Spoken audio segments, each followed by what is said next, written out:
Heavenly Father, I pray for a miracle tonight. I pray for all the young people, all the boys, all the girls, all the teenagers in this place, that you would speak to them, Holy Ghost. And I pray, Lord, for the young people, the young married couples, the singles. I pray for the adults, for every one of us here. Put your hand on young people tonight. Put your hand on people all through this congregation. Lord, stretch out your hand. Touch them. Let the fire of your hand burn. Let the fire of your hand mark them for life, that they'll never be the same. In Jesus' name I pray. Amen. The touch of his hand changes your life forever. You can never after that be the same. When I was 8 years old, an evangelist said, come and give your life. And there's something in me rose up, and nobody recognized who I was. I was just a skinny little kid. Jesus heard my cry, and I lifted my hands and said, Jesus, I'm 8 years old, but I want you to use my life. I want to preach like my dad preaches and like my granddad preaches. And I want to be a minister. I want you to touch me. And as soon as I prayed that, the Spirit of God came on me and filled me with the Holy Ghost mightily. And I began to speak another language of heaven.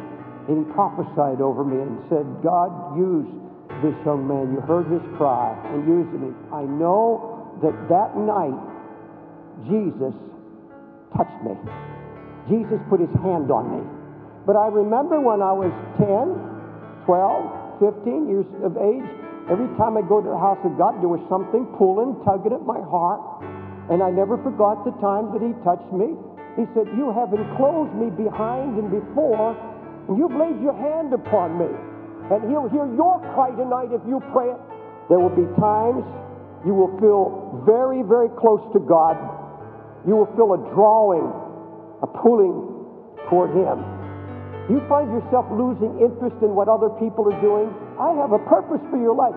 You're not going to waste your life like everybody around you. You can't get away from the voice of the Holy Spirit because he keeps speaking to you.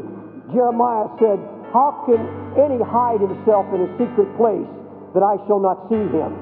Do I not fill heaven and earth, saith the Lord? Jonah could have stayed in Tarshish. The Lord would have let him go and wouldn't even taken him through the belly of the well. See, when the Lord has his hand on you, can't run. The Holy Ghost will hound you until he brings you back. If I ascend up into heaven, thou art there. If I make my bed in hell, behold, thou art there. If I take the wings of the morning and dwell in the uttermost parts of the sea, even there shall thy hand lead me, thy right hand shall hold me. God knows why some people give up. He knows the despair. He knows people come to the end of the rope. He knows that they come to their wits' end.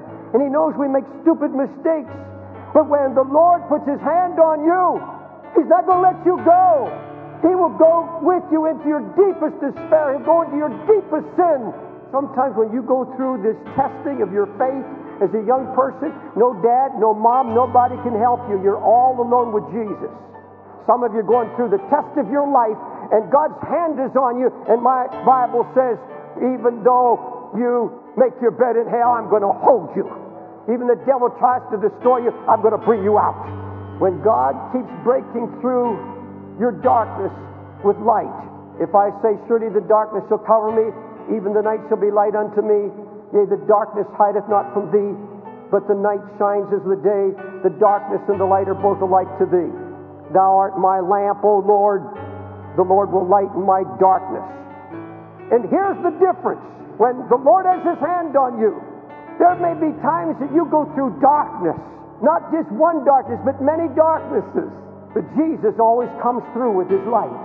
He always gives you peace and rest, and you begin to see the face of Jesus in your trouble. Do you have that in you in any measure at all? Are you able in your darkness to still worship him? Are you still able to praise the Lord and the light breaks through? If you have a growing knowledge in you that your birth was not in vain, but God had a plan for your life, even when you're in your mother's womb. For thou hast possessed my reins, thou hast covered me in my mother's womb. I will praise thee, for I'm fearfully and wonderfully made.